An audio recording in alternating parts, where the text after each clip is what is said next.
बात आज की चैनल के कार्यक्रम आर पार में मैं सुरेंद्र चतुर्वेदी आपका स्वागत करता हूं।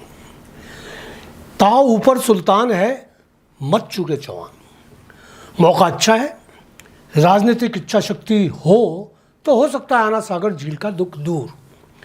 बेहद मजबूत सिद्ध हो रहे देवनानी कर सकते हैं झील का उद्धार।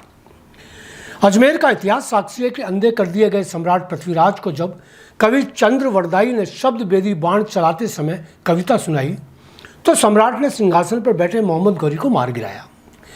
जिनको यह वृतांत याद नहीं, उनको बता दूं कि पृथ्वीराज ने 18 बार मोहम्मद गौरी को युद्ध में हराया और हर बार उन्होंने मुआफ़ी मांगने पर उसे मुक्त भी कर दिया।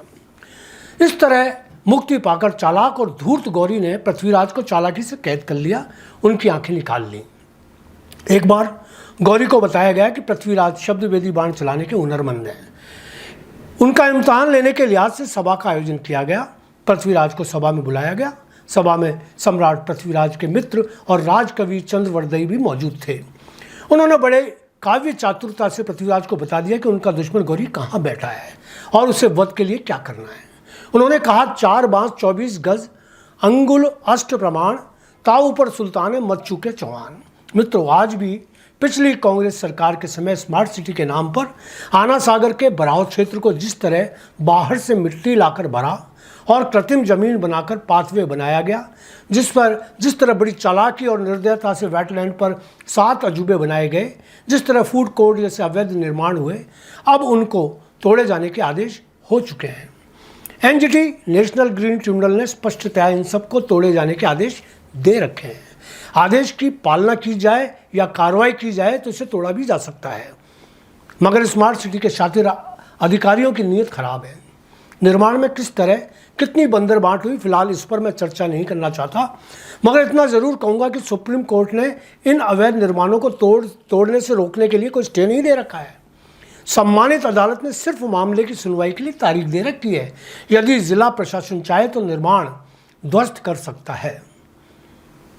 नगर निगम जिस तरह आए रोज शहर के सीने पर उग रही अवैध निर्माणों को ध्वस्त कर रही है, उससे लग रहा है कि अधिकारियों की नेक नियति सड़क पर उतरने लगी है।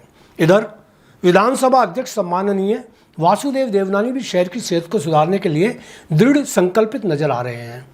तो अब यह संभावना बनती दिखाई दे रही है कि वे आना सागर को इस अपार पीड़ा से मुक्त कराने का बीड़ा अवश्य उठाएंगे। मुझे याद है एक बार बात आज की चैनल पर मुझको साक्षात्कार देते हुए उन्होंने अपनी सरकार न होने की बात कहते हुए कहा था कि सरकार कांग्रेस की है, स्मार्ट सिटी योजना से जुड़े अधिकारी उनकी सुनते ही नहीं, यहाँ तक कि उनको बैठकों तक में नहीं बुलाते। तब उन्होंने पाथवे और 7 वंडर्स के साथ झील किनारे बने सभी अवैध निर्माणों को सिरे से गलत बताया था। अब कहानी तो वही है, सिर्फ परिदृश्य बदल गया है। आदरणीय देवनानी जी सरकार के सर्वोच्च संवैधानिक पद पर आसीन हो गए हैं। यही नहीं, वह संवैधानिक सीमाओं के बावजूद भी अजमेर की समस्याओं पर संवेदनशील फैसले ले रहे हैं। प्रशासन के लिए वह वही एकमात्र केंद्र बिंदु बने हुए हैं। अजमेर की समस्याओं के प्रति हमेशा जागरूक रहने वाली अजमेर दक्षिण की विधायक अनीता बैदल पता नहीं अब किस मनोवैज्ञानिक ट्रॉमा में है कि उनको शहर की किसी भी छोटी बड़ी समस्या से जैसे कोई सरोकार ही नहीं रहा। ऐसे में अब अजमेर की जनता सिर्फ और सिर्फ देवनानी जी पर ही भरोसा किए बैठी है। पिछले दिनों उन्होंने आना सागर झील पर जिला प्रशासन, स्मार्ट सिटी योजना और निगम के अधिकारियों को बुलाकर जिस तरह 2 टूक फैसले सुनाए, वह खुद इस बात के गवाह थे कि देवनानी जी ने लोकप्रिय नेता के रूप में अपनी साख बनानी शुरू कर दी है। ऐसे में यह अदना सा कवि सुरेंद्र चतुर्वेदी चंद्रवरदाई की भूमिका में हाजिर है। आज के सम्राट देवनानी जी को ब्लॉग के माध्यम से बता रहा है कि सर्वोच्च न्यायालय ने आना सागर के अवैध निर्माणों को ध्वस्त करने पर किसी तरह की रोक नहीं लगा रखी, न ही भविष्य में लगाने की संभावना है। एनजीटी ने निर्माण को अवैध करार देते हुए तोड़ने के आदेश दे रखे हैं, जो आज भी जिंदा है। यदि देवनानी जी चाहें, यदि सच में उनके दिल में झील की दुर्दशा पर पीड़ा है, तो वह जिला प्रशासन को एनजीटी के आदेशों की पालना करवाने के लिए बाध्य कर सकते हैं। वैसे आज नहीं तो कल एनजीटी के आदेश की पालना तो करनी ही पड़ेगी। एनजीटी के फैसले में सुप्रीम कोर्ट के फैसलों पर आधारित कानून का ही उल्लेख है। इसे यूँ भी कह सकते हैं कि एनजीटी का फैसला पूरी तरह से सर्वोच्च न्यायालय के आदेश पर ही आधारित है। ऐसे में एनजीटी का फैसला टाला तो जा सकता है, इसे रद्द नहीं किया जा सकता।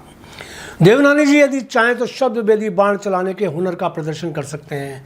वो क्या करेंगे यह तो वक्त बताएगा, मगर इस मामूली से चंद्रवर्दई ने अपने कर्तव्य का पालन कर दिया है। फिलहाल सम्राट पृथ्वीराज की जयंती मनाए जाने की तैयारी चल रही है। धन्यवाद।